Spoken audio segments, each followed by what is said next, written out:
നമസ്കാരം. അപ്പോൾ നമ്മൾ അടുത്ത ടോപ്പിക്കിലേക്ക് കിടക്കാണ് temperature dependence of rate of reaction.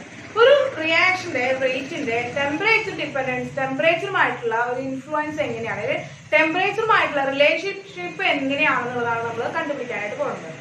അപ്പൊ നോക്കുക, ഇവിടെ ടെമ്പറേച്ചറും റേറ്റ് ഓഫ് ദ റിയാക്ഷനും തമ്മിലുള്ള ഒരു റിലേഷൻഷിപ്പ് എന്ന് പറയുന്നത് നമ്മൾ ഒരിക്കലും ഡയറക്റ്റ് ആയിട്ടല്ല കണ്ടുപിടിക്കുന്നത്.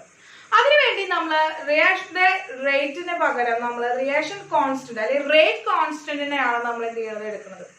റേറ്റ് കോൺസ്റ്റന്റും ടെമ്പറേച്ചറും തമ്മിലുള്ള റിലേഷൻ എന്താണോ അല്ലെങ്കിൽ ആ ഡിപ്പെൻഡൻസ് എന്താണോ അത് തന്നെയായിരിക്കും റേറ്റ് ഓഫ് റിയാക്ഷൻ തമ്മിലുള്ള ഡിപ്പെൻഡൻസ് എന്ന് പറയുന്നത്. അപ്പോ എന്താണെന്ന് പറയുന്നത്, on rise of 10 degree Celsius temperature of a reaction the rate constant doubles. എന്താ പറയുന്നത്, every 10 degree Celsius raise of ടെമ്പറേച്ചറിന് എന്താണ് 10 degree റേസ് ഉണ്ടാവുകയാണെങ്കിൽ അപ്പൊ എന്താണ് റേറ്റ് കോൺസ്റ്റന്റ് എന്ന് പറയുന്നത് ഡബിൾ ചെയ്യുന്നു, അല്ലെങ്കിൽ എന്താണ് increases 2 to 3 times, increases 2 to 3 times, 2 or 3 times ആയിട്ട് എന്ത് ചെയ്യാണ് ഇൻക്രീസ് ഉണ്ടാവാണ്. അതാണ് temperature dependence of rate of reaction എന്ന് പറയുന്നത്. റേറ്റ് കോൺസ്റ്റന്റും റേറ്റ് ഓഫ് റിയാക്ഷനും സെയിം ആണ്, സെയിം രീതിയിലാണ് ഡിപ്പെൻഡ് ചെയ്യുന്നത് ആരുമായിട്ട്, ടെമ്പറേച്ചറുമായിട്ട്. അപ്പോൾ ആദ്യം റേറ്റ് കോൺസ്റ്റന്റ് വെച്ചിട്ടാണ് പറയുന്നത്, റേറ്റ് കോൺസ്റ്റന്റുമായിട്ടുള്ള അതേ റിലേഷൻഷിപ്പ് തന്നെയാണ് റേറ്റ് ഓഫ് ദ റിയാക്ഷനുമായിട്ട് പറയുന്നത്. ഓക്കെ, അപ്പൊ എന്താണ് every 10 degree Celsius increase of temperature, the rate constant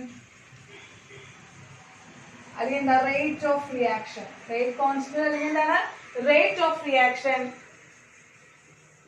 increases 2 to 3 times, രണ്ടോ അല്ലെങ്കിൽ മൂന്നോ ടൈംസ്, 3നേക്കാൾ കൂടില്ല, 2 to 3 വരെയുള്ള ആ ഒരു റേഞ്ചിലാണ് അത് എന്ത് നിൽക്കുക, ആ ഒരു ഇൻക്രീസ് കാണിക്കാന്നുള്ളതാണ് പറയുന്നത്.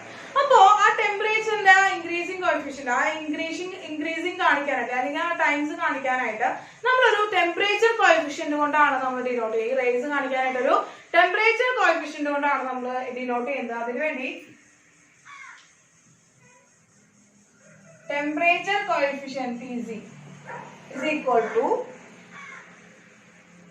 KT plus 10 degree Celsius divided by, അതെന്താണ്, ഏതാണ് ഇനിഷ്യൽ ടെമ്പറേച്ചർ എടുക്കുന്നത് അതിന് എത്ര 10 degree Celsius ആണ് അതിന് റേസ് ഉണ്ടായത് അതാണ് ആഡ് ചെയ്തിട്ടുള്ളതാണ്, divide by KT. Temperature at T second, at T temperature എന്താണ്, ടെമ്പറേച്ചർ അറ്റ് എന്താണ് T ടെമ്പറേച്ചർ, അതായത് ഇപ്പോൾ ഒരു 273 Kelvin ആണെന്ന് വിചാരിക്കുക, 273 Kelvin ആണ്. അപ്പോൾ 273 പ്ലസ് 10 ചെയ്യുമ്പോൾ എന്താണ് വരിക, 283 Kelvin ആണ് വരിക. അതാണ് മുകളിൽ എഴുതേണ്ടത്. ഓക്കെ, അപ്പോൾ ആ ഒരു every 10 degree rise of temperature the rate of reaction അല്ലെങ്കിൽ റേറ്റ് കോൺസ്റ്റന്റ് ഡബിൾസ്, അല്ലെങ്കിൽ rate constant increases 2 to 3 times എന്ന് നമുക്ക് പറയാനായിട്ട് പറ്റും. എപ്പോഴും ടെമ്പറേച്ചർ കോഎഫിഷ്യന്റ് എന്ന് പറയുന്നത് 2 to 3 വാല്യൂ ആണ് വരിക, 2 to 3 ആണ് വാല്യൂ വരിക. ഓക്കെ, ഇതാണ് temperature dependence of the rate of the reaction എന്ന് പറയുന്നത്. അടുത്ത നമ്മൾ എന്താ ഇതിനെ വെച്ചിട്ട് ഒരു ചെറിയൊരു പ്രോബ്ലം ഒന്ന് പറഞ്ഞു തരാണ് ടീച്ചറായിട്ട്. അപ്പൊ പ്രോബ്ലം ഒന്ന് എഴുതിക്കോളാം. അപ്പൊ ഒരു എക്സാമ്പിൾ പ്രോബ്ലം ആണ് ടീച്ചർ ഇവിടെ എഴുതി വെച്ചിരിക്കുന്നത്. നോക്കുക, for a particular reaction temperature coefficient is 2, temperature coefficient is 2 if rate of reaction at 20 degree Celsius is x. 20 degree Celsius എന്താണ് റേറ്റ് ഓഫ് റിയാക്ഷൻ എന്ന് പറയുന്നത് x ആണ്. Find the rate of reaction at 80 degree Celsius. 80 degree Celsius എത്രയാണ് rate of the reaction എന്ന് ചോദിച്ചിരിക്കുന്നത്. Temperature coefficient എടുത്തെടുത്ത് നമ്മൾ എന്താ ചെയ്യേണ്ട ആവശ്യം വരുന്നില്ല. നമ്മൾ ഡയറക്റ്റ് ആയിട്ട് നമ്മൾ എന്താ ചെയ്യേണ്ടതെന്ന് വെച്ചാൽ ഇതുപോലെ എന്താണ് ടെമ്പറേച്ചർ എന്ന് പറയുന്ന ഒരു കോളം വരയ്ക്കുക, റേറ്റ് ഓഫ് റിയാക്ഷൻ എന്ന് പറയുന്ന ഒരു കോളം വരയ്ക്കാം. 20 degree Celsius റേറ്റ് എത്രയാണ്, x ആണ്. പിന്നെ എന്താണ് എവറി 10 degree Celsius to 80 വരെ നമ്മൾ എഴുതാം, 20, 30, 40, 50, 60, 70, 80 അത്രയും ഡിഗ്രി സെൽഷ്യസിലാണ് എവറി 10 degree റേസ് ആണ് നമ്മളിവിടെ കാണിച്ചു വെച്ചിരിക്കുന്നത്. എന്താ പറയുന്നത്, every 10 degree rise of A temperature the rate constant അല്ലെങ്കിൽ റേറ്റ് ഓഫ് റിയാക്ഷൻ ഡബിൾസ്, അല്ലെങ്കിൽ 2 to 3 ടൈംസ് ആയി മാറും. ഒന്നെങ്കിൽ എന്താണ് ഡബിൾസ് അല്ലെങ്കിൽ 2 to 3 ടൈംസ് ആവും. അപ്പൊ ഓർ ഇട്ട് നമുക്ക് എന്ത് ചെയ്യണം, ഡബിൾസ് എന്നും കൂടി എഴുതി വെക്കാനായിട്ട്. ഡബിൾസ് ആണ് നമ്മൾ എടുക്കുക, അല്ലെങ്കിൽ 2 to 3. ആ ടെമ്പറേച്ചർ കോഎഫിഷ്യന്റിന്റെ വാല്യൂ എന്ന് പറയുന്നത് 2 to 3 വരെ ആ വാല്യൂ ആണ് വരിക. ഡബിൾ ചെയ്യുകയോ അല്ലെങ്കിൽ ട്രിപ്പിൾ ചെയ്യുകയോ ചെയ്യാം കേട്ടോ. അപ്പൊ അതുകൊണ്ടാണ് 2 to 3 എന്ന് പറയാൻ മെൻഷൻ ചെയ്ത് പറയുന്നത് ഇവിടെ. അപ്പോ 20 degree Celsius x ആണ്. അങ്ങനെയാണെങ്കിൽ 30 degree Celsius എന്താണ് ഡബിൾ എത്രയായി 2x. Then ആ 2x ഡബിൾ ചെയ്തു 4x. Then അത് ഡബിൾ ചെയ്യാണ് എത്രയാണ് 8x. ഡബിൾ ചെയ്യാണ് 60x. ഡബിൾ ചെയ്യാണ് 32x. ഡബിൾ ചെയ്യാണ് 64x. 64x ആണ് ഇവിടുത്തെ എന്താണ് 80 ഡിഗ്രി സെൽഷ്യസിൽ ഉണ്ടാകുന്ന റേറ്റ് ഓഫ് ദ റിയാക്ഷൻ എന്ന് പറയുന്നത്. റേറ്റ് ഓഫ് ദ റിയാക്ഷൻ ഒക്കെ 80 ഡിഗ്രി സെൽഷ്യസ് എന്ന് പറയുന്നത് എത്രയാണ് 64x ആണ്. 64x ആണ്. അപ്പൊ ഇതൊരു ജസ്റ്റ് ഒരു എക്സാമ്പിൾ പോലെ ഡിഫറെന്റ് ആണ്. ഇതുപോലെ നമുക്ക് എന്താണ് ടൈപ്പിൽ ക്വസ്റ്റ്യൻസ് വരാറുണ്ട്. അപ്പൊ temperature dependence of rate of reaction എന്ന് പറയുന്നത് every rise of temperature the rate of reaction അല്ലെങ്കിൽ റേറ്റ് കോൺസ്റ്റന്റ് ഡബിൾസ് അല്ലെങ്കിൽ ഇൻക്രീസസ് 2 to 3. രണ്ടിൽ നിന്നും ഒന്നിലേക്ക് വരുന്ന ആ റേഞ്ചിലായിരിക്കും അതിന് എന്തുണ്ടാവും ഡബിൾസ് ഉണ്ടാവും. അതിന് ആ ഇൻക്രീസിങ് കാണിക്കാം. അത്രയും ടൈംസ് ആണ് ഇൻക്രീസിങ് കാണിക്കാം. അതാണ് temperature dependence of rate of reaction എന്ന് പറയുന്നത്. സിമ്പിൾ ആയിട്ട് ഒരു എക്സാമ്പിൾ ഇട്ട് തന്നതേ ഉള്ളൂ. ഒന്ന് നോട്ട് ചെയ്ത് വെക്കുക. എന്താണ് ഈ ഒരു ടെമ്പറേച്ചർ കോഫിഷ്യന്റിന്റെ വാല്യൂ എപ്പോഴും 2 to 3 ആണ് വാല്യൂ വരുന്നത്. ഓക്കെ, ഇതൊന്ന് നോട്ട് ചെയ്ത് വെച്ചോളൂ. അടുത്ത് നമുക്ക് ആക്ടിവേഷൻ എനർജി എന്താണ്, അരിനിയസ് തിയറി എന്താണെന്നുള്ളതൊന്ന് പഠിച്ചു വെക്കാം.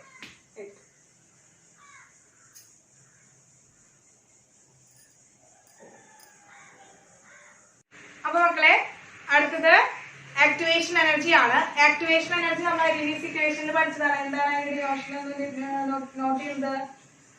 ഡിനോട്ട് ചെയ്യുന്നത് എന്താണ്? ഇ എ എന്നാണ് നമ്മൾ ഡിനോട്ട് ചെയ്യുന്നത് ആക്ടിവേഷൻ എനർജി. അപ്പൊ അടുത്തത് എന്താണ് മക്കളെ? നമ്മള് ആക്ടിവേഷൻ എനർജിയാണ് പഠിക്കാൻ പോകുന്നത്. ആക്ടിവേഷൻ എനർജി നമ്മൾ എന്താ ഇ എ എന്നാണ് റെപ്രസെന്റ് ചെയ്യുന്നത്. ഇ എ ആണ്. അപ്പോ ആക്ടിവേഷൻ എനർജി എന്താണെന്ന് പറയുന്നതിന് മുമ്പ് ടീച്ചർ കൊളീഷൻ തിയറി ഒന്ന് പറഞ്ഞുതരാം. അതായത് ഒരു റിയാക്ഷൻ നടക്കണമെങ്കിൽ അവിടെ എന്താണ് മസ്റ്റ് ആയിട്ടും കൊളീഷൻ നടക്കണം. റിയാക്ടന്റ് മോളിക്യൂൾ തമ്മിലുള്ള കൊളീഷൻ നടന്നാൽ മാത്രമാണ് അവിടെ എന്ത് നടക്കുള്ളൂ, അവിടെ ഒരു എഫക്റ്റീവ് ആയിട്ടുള്ള ഒരു റിയാക്ഷൻ നടക്കുള്ളൂ. അതാണ് ഫസ്റ്റ് പോയിന്റ് എന്ന് പറയുന്നത്. എന്താണ് ഒരു റിയാക്ഷൻ നടക്കണമെങ്കിൽ അവിടെ കൊളീഷൻ ഓഫ് റിയാക്ടന്റ് നടക്കണം. ഇനി every collision is not an effective for a reaction. ഒരു റിയാക്ഷന് വേണ്ടിയിട്ട് എന്താണ് എല്ലാ കൊളീഷനും എന്തല്ല ഇഫക്റ്റീവ് അല്ല. The effective collision is responsible for the reaction. ഒരു റിയാക്ഷന് റെസ്പോൺസിബിലിറ്റി ആർക്കാണ്? ഇഫക്റ്റീവ് കൊളീഷൻ ആണ്. ഇഫക്റ്റീവ് കൊളീഷൻ നടന്നാൽ മാത്രമാണ് അവിടെ ആ റിയാക്ഷൻ നടക്കുള്ളൂ. ഇഫക്റ്റീവ് കൊളീഷൻ നടന്നാൽ മാത്രമാണ് അവിടെ കൊളീഷൻ എന്താണ് ആ ഒരു റിയാക്ഷൻ നടക്കുള്ളൂ. ആ എഫക്റ്റീവ് കൊളീഷൻ എന്ന് പറയുന്നത് നടക്കാതിരിക്കാനായിട്ട് രണ്ട് ബാരിയേഴ്സ് ആണുള്ളത്. ഒന്ന് orientation barrier and energy barrier. Orientation barrier and energy barrier. അപ്പൊ എഫക്റ്റീവ് കൊളീഷൻ നടക്കണം എങ്കിൽ മാത്രമേ ആ റിയാക്ഷൻ നടക്കുള്ളൂ.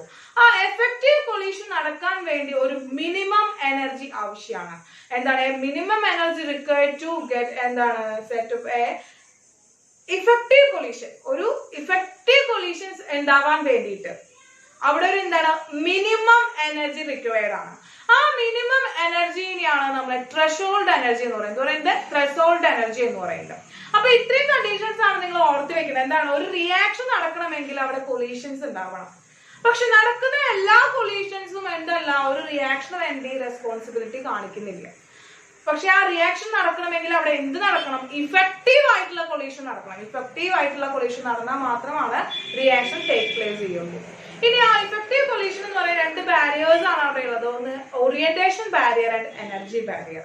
അപ്പോ ആ കൊളീഷൻ എഫക്റ്റീവ് ആയിട്ട് ഒരു കൊളീഷൻ നടക്കാനായിട്ട് ഒരു മിനിമം എനർജി ആവശ്യമാണ്. ഒരു മിനിമം എനർജി ആവശ്യമാണ്. ആ മിനിമം എനർജിനെയാണ് നമ്മൾ എന്ന് പറയുന്നത് ത്രെഷോൾഡ് എനർജി എന്ന് പറയുന്നത്. പിന്നെ നമുക്കറിയാം എല്ലാ റിയാക്ടന്റും അല്ല എല്ലാവർക്കും എന്താണ് ഒരു പെർട്ടിക്കുലർ എനർജി ഉണ്ട്. അപ്പൊ നമ്മൾ റിയാക്ഷന് വേണ്ടി എടുക്കുന്ന റിയാക്ടന്റിനും ഒരു എനർജി ഉണ്ട്.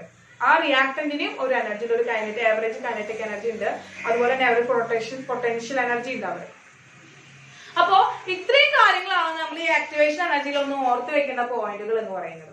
അപ്പൊ ടീച്ചർ ഒരു എക്സാമ്പിൾ എടുക്കുകയാണ്. ഇപ്പോ A2 plus B2 gives 2AB എന്ന് പറയുന്ന ഒരു റിയാക്ഷൻ. ഇതൊരു എക്സാമ്പിൾ എടുക്കുകയാണ് റിയാക്ഷൻ.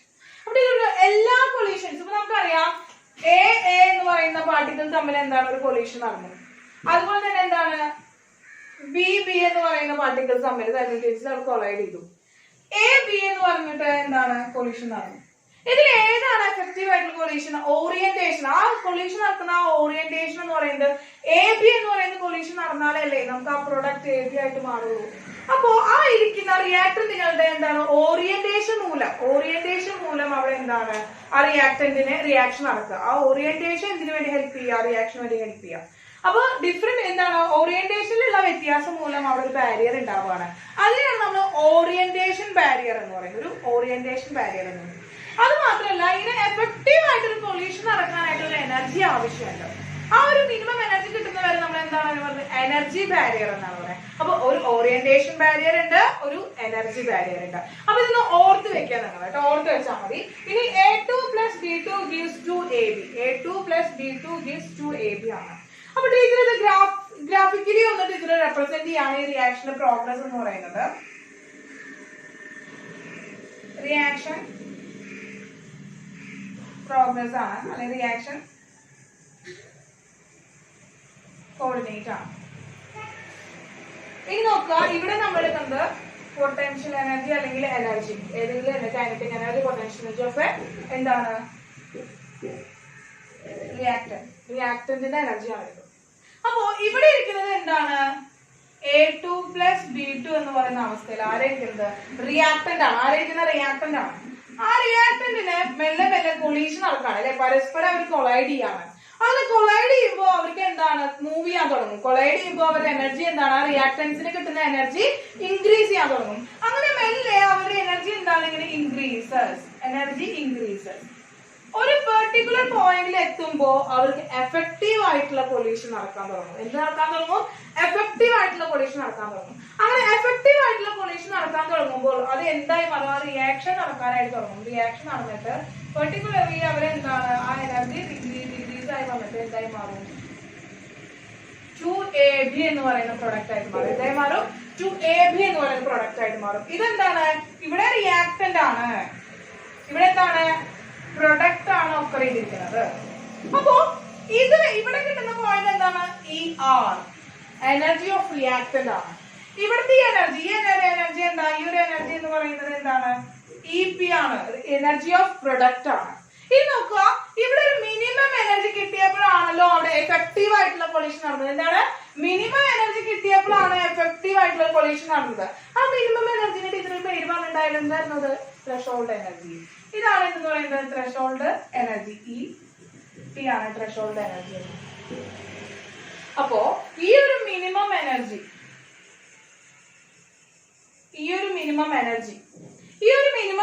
ഡിഫറൻസ്, ഈ ഒരു മിനിമം എനർജിയും റിയാക്ടന്റ് തമ്മിലുള്ള ഈ എനർജി ഡിഫറൻസിനെയാണ് നമ്മൾ എന്ന് പറയുന്നത് ആക്ടിവേഷൻ എനർജി എന്ന് പറയുന്നത്. എന്ത് പറയുന്നത്? activation energy എന്ന് പറയുന്നത്. The energy difference between threshold energy and energy of a reactant ആണ് നമ്മുടെ activation energy എന്ന് പറയുന്നത്. activation energy എന്ന് പറയുന്നത്. അപ്പോൾ activation energy എന്താ?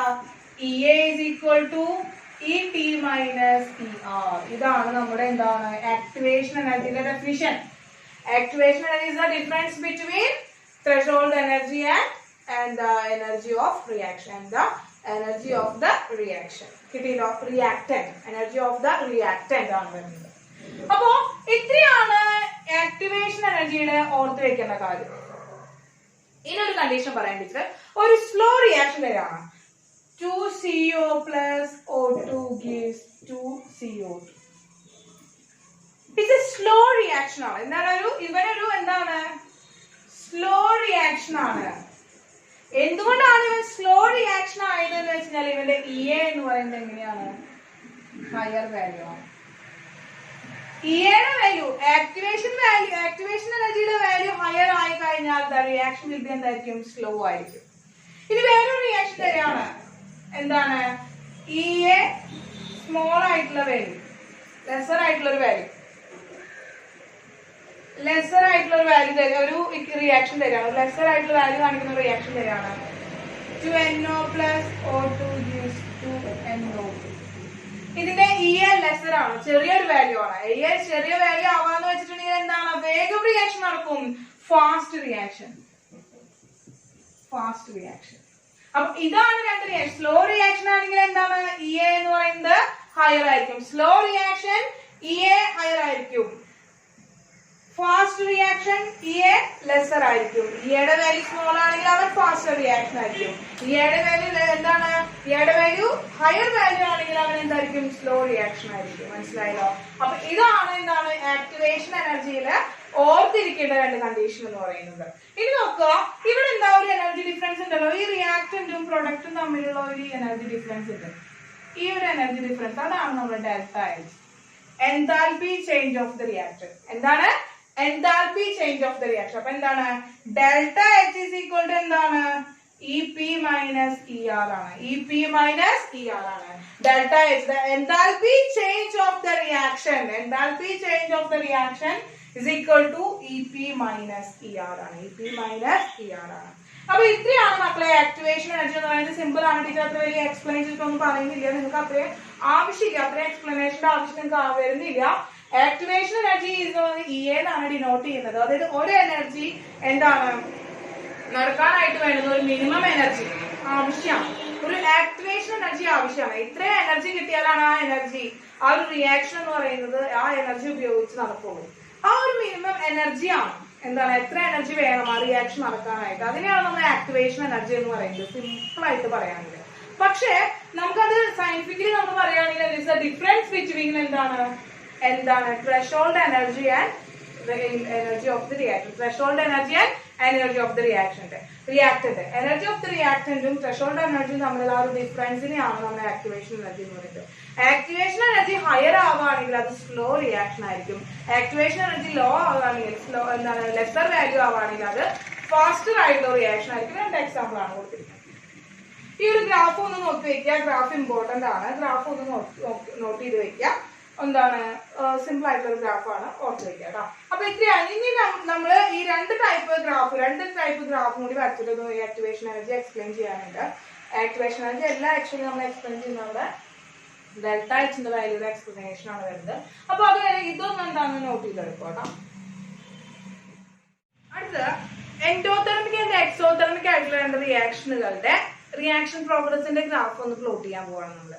എന്നിട്ട് അതിൽ ചെറുതായിട്ടൊന്ന് പഠിക്കേണ്ട ഒരു രണ്ട് കാര്യങ്ങളുണ്ട്, അതൊന്ന് പറയാനാണ് പോകുന്നത്. ഒന്ന് ഓർത്ത് വെക്കേണ്ട കാര്യമാണ്, അധികം എക്സ്പ്ലനേഷൻ ഇല്ല. ഇതുപോലെ നേരത്തെ ആക്ടിവേഷൻ എനർജിയുടെ പോലെ തന്നെ ആക്ടിവേഷൻ എനർജി പോലത്തെ തന്നെ എന്താണ് ഗ്രാഫ് പ്ലോട്ട് ചെയ്യാണ്. അപ്പോ ആക്ടിവേഷൻ എനർജി പോലത്തെ ഗ്രാഫ് പ്ലോട്ട് ചെയ്യുമ്പോൾ നമ്മൾ എന്താ മക്കളെ ശ്രദ്ധിക്കേണ്ടത്? ഇവിടെ എന്താണ് റിയാക്ഷൻ പ്രോഗ്രസ് ആണ്, ഇവിടെ പൊട്ടൻഷ്യൽ എനർജി ഓഫ് റിയാക്ടന്റ് ആണ്. എന്തെടുത്തു? A2 plus B2 റിയാക്ടന്റ് എടുത്തു, റിയാക്ഷൻ പ്രോഗ്രസ് കാണിക്കുകയാണ്. ദെൻ റിയാക്ടന്റിനേക്കാൾ ഹയർ എനർജിയിലുള്ള പ്രൊഡക്റ്റ് കിട്ടി നമുക്ക്. പ്രൊഡക്റ്റ് എന്തായിരുന്നു? 2AB ആയിരുന്നു.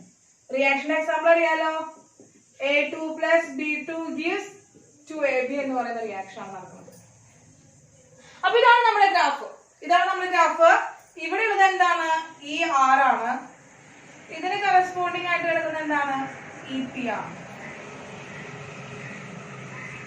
ഇഫക്റ്റീവ് കൊളീഷൻ നടക്കാനുള്ള മിനിമം എനർജി ആണ് ഈ ടൈപ്പ് ത്രെഷോൾഡ് എനർജി. അപ്പൊ ഇത്രയാണ് നേരത്തെ പഠിച്ച ഗ്രാഫിലുള്ളത് അല്ലെ.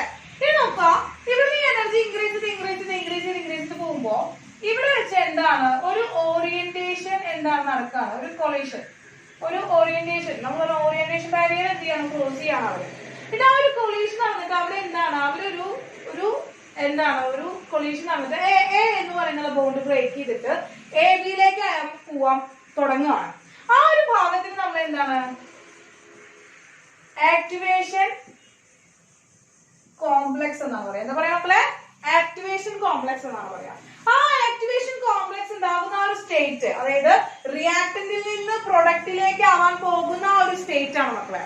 അപ്പൊ അതിന് പറയുന്ന ഒരു ട്രാൻസിഷൻ നടക്കുകയാണ്. ഇവിടെ നിന്ന് റിയാക്ടന്റിൽ നിന്ന് പ്രൊഡക്റ്റ് ആയി മാറാനായിട്ട് തുടങ്ങുകയാണ് ആ ഒരു മിനിമം ടെമ്പറേച്ചറിൽ വെച്ചിട്ട്.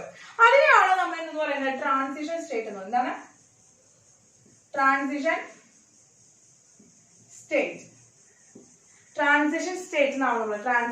സ്റ്റേറ്റ് എന്നാണ് നമ്മൾ അതിനെ പറയുന്നത്. കേട്ടല്ലോ മക്കളെ? അപ്പോ ആ ഒരു കോംപ്ലക്സ് ഉണ്ടാവുകയാണ്. ആ കോംപ്ലക്സിൽ നിന്നാണ് പിന്നീട് എന്തിലേക്ക് പോകുന്നത്? പ്രൊഡക്റ്റിലേക്ക് പോകുന്നത്. ആ ഒരു സ്റ്റേറ്റിനെയാണ് നമ്മൾ ട്രാൻസിഷൻ സ്റ്റേറ്റ് എന്ന് പറയുന്നത്. എഫക്റ്റീവ് കൊളീഷൻ നടന്ന ഒരു ആക്ടിവേഷൻ കോംപ്ലക്സിൽ നിന്ന് എന്തിലേക്കായി മാറുകയാണ്? പ്രൊഡക്റ്റിലേക്കായിട്ട് മാറാനായിട്ട് തുടങ്ങാറുണ്ട്. അപ്പൊ ഇവിടെ നോക്കുക, നമ്മൾ ശ്രദ്ധിക്കുകയാണ്, ഇവിടുന്ന് എന്താണ് ഈ ഒരു എനർജി ഡിഫറൻസ് ഇതിനാണ് activation energy of forward reaction എന്ന് പറയുന്നത്. ഫോർവേഡ് റിയാക്ഷൻ നടക്കാൻ വേണ്ടുന്ന എനർജിയാണ് ഇത്. ഇത് നോക്കുക, ഈ ഒരു എനർജി ഡിഫറൻസ് ഉണ്ടല്ലോ, പ്രൊഡക്റ്റും അതുപോലെ തന്നെ ത്രെഷോൾഡ് എനർജി തമ്മിലുള്ള വ്യത്യാസമാണ് എന്ന് പറയും ബാക്ക്വേർഡ് റിയാക്ഷൻ എന്ന് പറയുന്നത്. ബാക്ക്വേർഡ് എനർജി, ബാക്ക്വേർഡ് റിയാക്ഷൻ നടക്കാനുള്ള എനർജി, ഫോർവേഡ് റിയാക്ഷൻ നടക്കാനുള്ള എനർജി, ഇതാണ് രണ്ട് എനർജികൾ എന്ന് പറയുന്നത്. അപ്പൊ ഈ രണ്ട് എനർജികളുടെ ഡിഫറൻസ് നമുക്ക് ഇന്ന് എന്ത് കിട്ടി? ഫോർവേഡ് ഇസ് ഈക്വൽ എന്താണ്? Greater than backward. Forward greater than ആണ്, ബാക്ക്വേർഡ് ആണ്. അപ്പൊ ഈ കണ്ടീഷൻ നമുക്കറിയാം, ഡെൽറ്റ എച്ചിന്റെ value, delta H is equal to നമുക്ക് എന്താണ്? ഡെൽറ്റ എച്ച് ഈ രണ്ട് എനർജികൾ തമ്മിലുള്ള ഡിഫറൻസ് ആണല്ലോ. ഈ രണ്ട് എനർജി തമ്മിലുള്ള ഡിഫറൻസ് എന്ന് പറയുമ്പോൾ EAF മൈനസ് EAB എന്ന് പറയുന്ന വാല്യൂ, വലുതിൽ നിന്ന് ചെറുത് കുറയ്ക്കുമ്പോൾ ഡെൽറ്റ എച്ചിന്റെ വാല്യൂ എന്ന് പറയുന്നത് മക്കളെ എപ്പോഴും എന്തായിരിക്കും? പോസിറ്റീവ് ആയിരിക്കും. ഡെൽറ്റ എച്ചിന്റെ വാല്യൂ എപ്പോഴും എന്തായിരിക്കും മക്കളെ? പോസിറ്റീവ് ആയിരിക്കും. അപ്പൊ ഡെൽറ്റ എച്ച് പോസിറ്റീവ് ആവുമ്പോൾ ഇവൻ ഏതാണ് reaction? Delta H positive, endothermic, endothermic reaction. ഇവനൊരു എൻഡോതെർമിക് റിയാക്ഷന്റെ ഗ്രാഫ് ആണ് കാണിച്ചത്. റിയാക്ഷൻ പ്രോഗ്രസ് അല്ലെങ്കിൽ റിയാക്ഷൻ ഓറിയന്റേഷൻ, റിയാക്ഷൻ കോർഡിനേറ്റ് എടുക്കുകയാണെങ്കിൽ against potential energy of reaction അല്ലെങ്കിൽ അഗെയിൻസ്റ്റ് റിയാക്ഷൻ എന്താണ്? Reactant energy. റിയാക്ടന്റിന്റെ എനർജി വെച്ചിട്ട് ഒരു പ്ലോട്ട് വരയ്ക്കുകയാണെങ്കിൽ എന്താണ്? റിയാക്ടന്റിന്റെ എനർജി എന്ന് പറയുന്നത് പ്രൊഡക്റ്റിനേക്കാളും എന്തായിരിക്കും? കുറവായിരിക്കും. അങ്ങനെയുള്ള ഒരു പ്ലോട്ടാണ് നമുക്ക് എൻഡോതെർമിക് റിയാക്ഷൻ കിട്ടുന്നത്. ഒരു എൻഡോതെർമിക് റിയാക്ഷന്റെ പ്ലോട്ടാണ്. നെക്സ്റ്റ് നമ്മൾ ഒരു എക്സോതെർമിക് റിയാക്ഷന്റെ പ്ലോട്ട് സെയിം രീതിയിൽ വരയ്ക്കുകയാണെങ്കിൽ റിയാക്ഷൻ പ്രോഗ്രസ് ആണ്, പൊട്ടൻഷ്യൽ എനർജി ആണ്,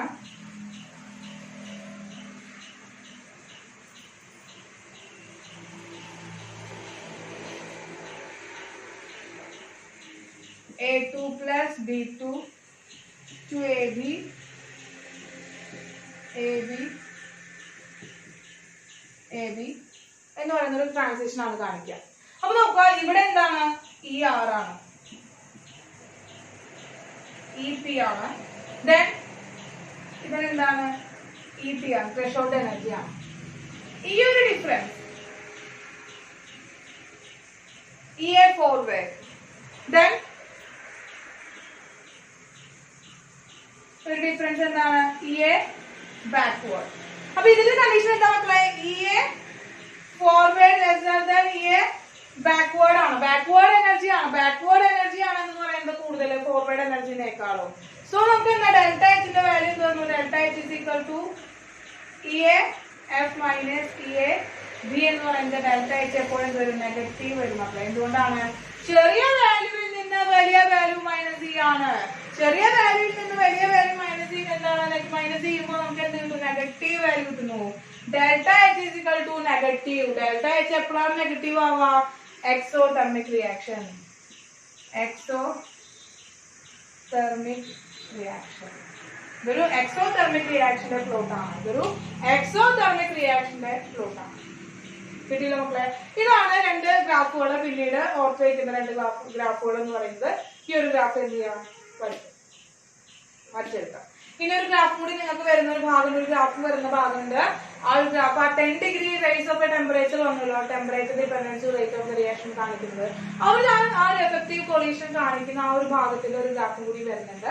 ഇത് രണ്ട് വരച്ചെടുത്ത് കഴിഞ്ഞിട്ട് നമുക്ക് അത് പറയാം. വേഗം വരച്ചെടുത്തു.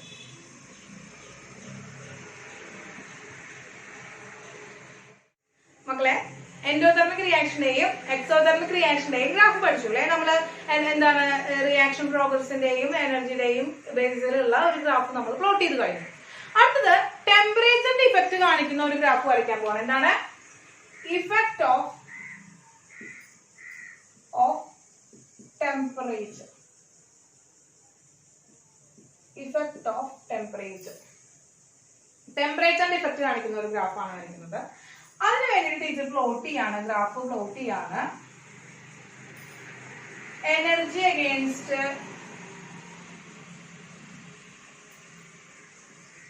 ഫ്രാക്ഷൻ ഓഫ്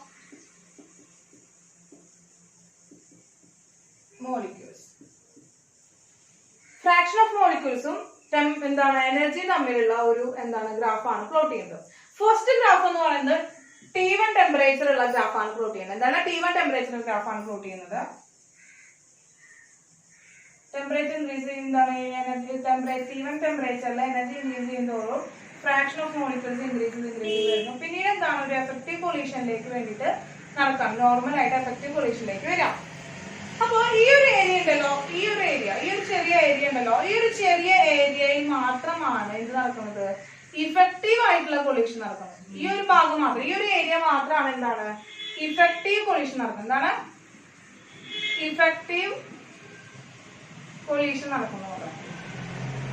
അപ്പോ ഇവിടെ എന്താണ് ഈ T1 ടെമ്പറേച്ചറിൽ എന്താണ് T1 ടെമ്പറേച്ചറില് ഇത്രയും ഒരു ഭാഗത്താണ് എന്താ മക്കളെ ഇഫക്റ്റീവ് പൊല്യൂഷൻ നടത്തുന്നുള്ളൂ. അപ്പൊ റേറ്റ് ഓഫ് റിയാക്ഷൻ ഈ ഒരു ഏരിയയിലാണ് ഇൻക്ലൂഡ് ചെയ്തിരിക്കുന്നത്. ഇനി ഇവൻ എന്താണ് T2 എന്ന് പറയുന്ന ടെമ്പറേച്ചറിൽ ഒരു ഗ്രാഫ് വരയ്ക്കുകയാണ് ഞാൻ. എന്താണ് T2 എന്ന് പറയുന്ന ടെമ്പറേച്ചർ ഗ്രാഫ് വരയ്ക്കുന്നത്. T2ന്റെ കണ്ടീഷൻ എന്ന് പറയുന്നത് T1നേക്കാളും കൂടുതലാണ് T2 എന്ന് പറയുന്നത്. അതായത് ഇൻക്രീസ് ചെയ്യാണ്, ടെമ്പറേച്ചർ ഇൻക്രീസ് ചെയ്യാണ്. അങ്ങനെ ടെമ്പറേച്ചർ ഇൻക്രീസ് ചെയ്തിട്ടുള്ള ഗ്രാഫ് വരയ്ക്കാൻ പോവാണ്. ടെമ്പറേച്ചർ ഇൻക്രീസ് ചെയ്തിട്ടുള്ള ഗ്രാഫ് വരച്ചു. അപ്പൊ മക്കളെ ഇതേ ഏരിയ ഒന്ന് നമ്മൾ എന്താ ഈ വരച്ച് നോക്കി കഴിഞ്ഞാൽ എന്താ ഉണ്ടാവുന്നത്, ഇവിടേക്ക് ഇത്രയും ഏരിയ എന്ത് ചെയ്തു, ഇൻക്രീസ് ചെയ്തു അല്ലെ. ഇത്രയും ഒരു ചെറിയ ഏരിയ അങ്ങോട്ട് കൂടി. അപ്പൊ ഇത്രയും ഭാഗമാണ് T1 ടെമ്പറേച്ചറിൽ ഇഫക്റ്റീവ് പൊല്യൂഷൻ നടക്കുന്നത്. T2 ടെമ്പറേച്ചർ വന്നപ്പോ അതിന്റെ ഏരിയ എന്താണ്, ഏരിയ ഡബിൾ ആയി, ഇതിനേക്കാളും ഏരിയ ഡബിൾ ആയി. അപ്പൊ നമ്മൾ നേരത്തെ എന്താ വരച്ചത്, ടെമ്പറേച്ചർ ഇൻക്രീസ് ചെയ്യുമ്പോൾ റേറ്റ് ഓഫ് റിയാക്ഷൻ ഇൻക്രീസ് ചെയ്യുന്നതല്ലേ നമ്മൾ ടെമ്പറേച്ചറിന്റെ ഡിപെൻഡൻസ് പറഞ്ഞത് റേറ്റ് ഓഫ് റിയാക്ഷനുമായിട്ട്. ഗ്രാഫിലൂടെ നോക്കിയപ്പോൾ നമ്മൾ എന്തൊക്കെയാണ് ഗ്രാഫ് എന്തൊക്കെയാണ് പറയേണ്ടത്, temperature increases, effective pollution area increase ചെയ്തു. ഇഫക്റ്റീവ് പൊല്യൂഷൻ ഏരിയ ഇൻക്രീസ് ചെയ്യുമ്പോൾ ഇഫക്റ്റീവ് പൊല്യൂഷൻ കൂടി വരാണ്. ഇഫക്റ്റീവ് പൊല്യൂഷൻ കൂടിയാൽ എന്തുണ്ടാകുന്നു, റേറ്റ് ഓഫ് റിയാക്ഷൻ കൂടുന്നു. അപ്പൊ എന്താണ്, temperature increases rate of reaction increases എന്ന് പറയുന്നത് കിട്ടിയില്ലേ. അതാണ് ഗ്രാഫിക്കലി നമ്മൾ പ്ലോട്ട് ചെയ്ത് വെച്ചിരുന്നത്. T1 ടെമ്പറേച്ചർ ആണ് ഇത്, T2 ടെമ്പറേച്ചർ ആണ്. T1 ടെമ്പറേച്ചർ ആണ് ഇത്, T2 ടെമ്പറേച്ചറിലാണ് പറയുന്നത് കേട്ടോ. അപ്പൊ ഫസ്റ്റ് ഏരിയ എന്ന് പറയുന്നത് നോക്കിയേ, ഇത്രയും ഭാഗമാണ് ഫസ്റ്റ് T1 ടെമ്പറേച്ചർ ഉള്ളത്, ഇത്രയും ഏരിയ ആണ് എന്ന് പറയുന്നത് T2 ടെമ്പറേച്ചറിലുള്ളത്. അപ്പോ T2 ടെമ്പറേച്ചറിൽ ഇവനും എന്താണ്, ഇവനും കൂടി വന്നു, രണ്ടാളും കൂടി വന്നു. T1 ടെമ്പറേച്ചർ എന്ന് പറഞ്ഞാൽ ഇത്ര പേരുള്ളൂ, കിട്ടിയ മക്കളെ. അപ്പോ അതുകൊണ്ടാണ് മക്കളെ എന്ത് പറയുന്നത്, അതുകൊണ്ടാണ് നമ്മള് T2 എന്താണ് temperature increases rate of reaction increases, temperature increases rate of reaction increases എന്ന് പറയുന്നത്. കിട്ടിയല്ലോ. അപ്പൊ ഇതാണ് ടെമ്പറേച്ചർ ഇഫക്റ്റ് കാണിക്കുന്ന ഗ്രാഫ് എന്ന് പറയുന്നത്. അടുത്തത് ഇഫക്റ്റ് ഓഫ് കാറ്റലിസ്റ്റ്.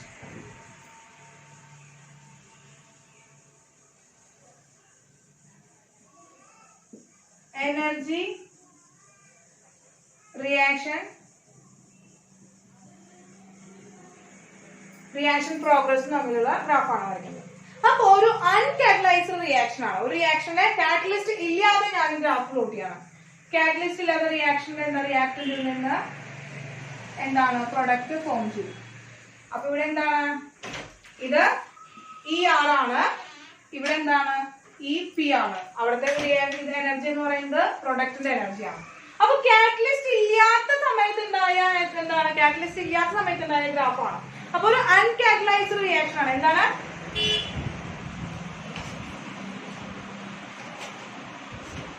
അൺകാറ്റലൈസ്ഡ് റിയാക്ഷൻ ആണ്. ഇനി ഞാൻ ഈ റിയാക്ഷനിലേക്ക് ഒരു പോസിറ്റീവ് കാറ്റലിസ്റ്റ് ആഡ് ചെയ്യണം. പോസിറ്റീവ് കാറ്റലിസ്റ്റ് എന്താ, റേറ്റ് ഓഫ് റിയാക്ഷനെ എന്ത് ചെയ്യണം, ഇൻക്രീസ് ചെയ്യിക്കാൻ വേണ്ടിയിട്ടാണ്. അതായത് ആ റിയാക്ഷൻ പോസിറ്റീവ് ആയി നടക്കാൻ വേണ്ടി, ഫോർവേഡ് റിയാക്ഷൻ നടക്കാൻ വേണ്ടിയിട്ടാണ്. അതുകൊണ്ടാണ് പോസിറ്റീവ് കാറ്റലിസ്റ്റ് എന്ന് എടുത്തു പറയുന്നത്. പോസിറ്റീവ് കാറ്റലിസ്റ്റ് ആഡ് ചെയ്യാം. പോസിറ്റീവ് കാറ്റലിസ്റ്റ് അതേ എനർജി ലെവലിൽ നിന്ന് എന്ത് ചെയ്യണം, പോസിറ്റീവ് കാറ്റലിസ്റ്റ് ആഡ് ചെയ്തപ്പോ മക്കളെ നോക്കൂ എന്തുണ്ടായി, സെയിം പ്രൊഡക്റ്റിലേക്ക് സെയിം എനർജിയുള്ള പ്രൊഡക്റ്റ് തന്നെ കിട്ടും. ഇതാണ് കാറ്റലൈസ്ഡ് റിയാക്ഷൻ വരുന്നത്.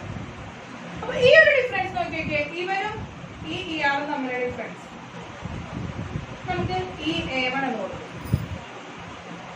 അതാണല്ലോ ആക്ടിവേഷൻ എനർജി, A1 കൊടുക്കും. ഇനി അതേ രീതിയിൽ എന്താ ഇവിടെ സെക്കൻഡ് ടൈമിൽ ഉണ്ടായ എന്താണ് ത്രെഷോൾഡ് എനർജി ET2 ET1, ആ തമ്മിലുള്ള ഇതേ ഡിഫറൻസ് നമ്മൾ എന്താണ് കൊടുക്കുന്നത്, A2 എന്ന് കൊടുക്കും. Activation energy, second activation energy. ഇതിൽ ഏതാണ് കൂടുതൽ, A1 ഗ്രേറ്റർ ദാൻ A2 അല്ലേ. അപ്പോ ആക്ടിവേഷൻ എനർജി കൂടുമ്പോൾ സ്ലോ റിയാക്ഷൻ ആയിരിക്കും. ആക്ടിവേഷൻ എനർജി കൂടുമ്പോൾ സ്ലോ റിയാക്ഷൻ ആയിരിക്കും, ആക്ടിവേഷൻ എനർജി കുറയുമ്പോൾ ഫാസ്റ്റർ റിയാക്ഷൻ ആയിരിക്കും. അപ്പോ കാറ്റലിസ്റ്റ് ആഡ് ചെയ്തപ്പോൾ എന്തുണ്ടായി മക്കളെ? കാറ്റലിസ്റ്റ് ആഡ് ചെയ്തപ്പോ റിയാക്ഷൻ ഫാസ്റ്റ് ആയി നടന്നു. റിയാക്ഷൻ ഫാസ്റ്റ് ആയി നടക്കുമ്പോൾ എന്താണ്? Rate of reaction increases. Rate of reaction increases. ഒരു പോസിറ്റീവ് കാറ്റലിസ്റ്റിന്റെ പ്രസൻസ് വന്നപ്പോൾ, ഒരു പോസിറ്റീവ് കാറ്റലിസ്റ്റിന്റെ പ്രസൻസ് വന്നപ്പോൾ റേറ്റ് ഓഫ് റിയാക്ഷൻ എന്തായി? ഇൻക്രീസ് ആയി. ആ രണ്ട് പ്ലോട്ടാണ് മക്കളെ ഇത്. ആ രണ്ട് പ്ലോട്ടുകൾ എന്താണോ എന്ന് വരച്ചെടുക്കുക. ഗ്രാഫുകളൊക്കെ ഒന്ന് ഓർത്ത് വെക്കാന്നുള്ളതാണ് കേട്ടോ. ഗ്രാഫുകളൊക്കെ ഒന്ന് ഓർത്ത് വെക്കുക. അപ്പൊ ഇത്രയേ ഉള്ളൂ. നോട്ട് ചെയ്തെടുത്തോളാം കേട്ടോ.